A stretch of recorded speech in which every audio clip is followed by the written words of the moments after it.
I mean, I guess you gotta ask him, right? Of course, but I guess I prefer to start from you, from my colleague. I mean, all I'll say is that the report I put up on our website was based on multiple sources from multiple different delegations, all of whom had said he agreed to a text. The meeting had broken up, and then the delegation changed their mind. So that's, as a reporter, when you have multiple independent sources giving you a version of the story, I think that's a solid way of reporting a story. Now, the Greek delegation has a different version of events. I will say it is different than anyone else seems to remember it. But for their version, I guess you'll have to talk to them. Of course. Let me just ask let's be sincere. What is your comment on what happened yesterday? Do you see that there will be a solution on Monday or not? What is your opinion? To be honest with you, I think last night was even more disappointing than most people had anticipated.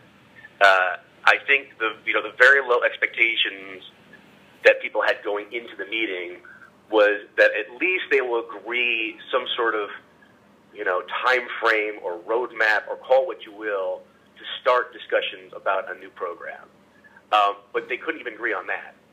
And so we have basically a deadline coming on Monday where many people in Brussels, at the Commission and elsewhere, think that if there's no extension to the program agreed, that very bad things are going to happen in the financial markets.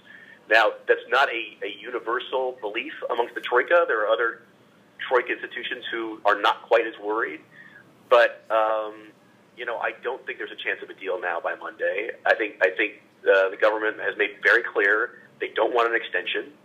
And I think that's what the fight was about yesterday. Whether the basis of discussion is the existing program or a new program. And the Eurogroup seems to want to keep discussing the existing program, and Syriza has said they don't want to do that. So they're very, very far apart still. So I think there was a hope that they could close some of these differences, and that just didn't happen last night. So you see no deal? I think no deal. I think no deal in the near term.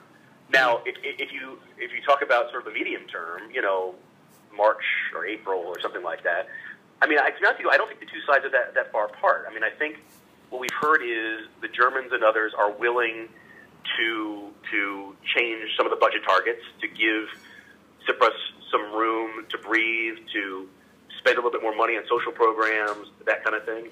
I think there's even a willingness to do a deal on debt. Not a haircut, but some sort of restructuring so that the payments can be stretched over 30, 40, 50 years, so the payment schedule is a little bit earlier. So I think there is a room for a landing zone. The problem is not the economics. The problem is the politics. Is that compromise going to be good enough for Syriza, and is that compromise going to be too much for Spain and some of the more hardline countries? And that's trying to find that middle ground is going to be the difficult thing. But I still think there's a chance of a deal. I just don't think there's a deal. In the UK, you like bets, etc. So would you bet on Brexit more than before? No, I've never been, and I've been covering this now for 4 years. I've never been a believer in Brexit.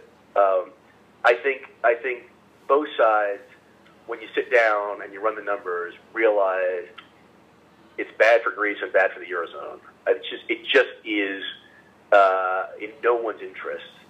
And I think that even the Germans who have been very, very hard line on this, they don't want to go down in history as the country that sort of broke up the Eurozone or lost a member. This is a political project as much as an economic project. Okay, that's my title from what I've heard from you right now. Thank you very much.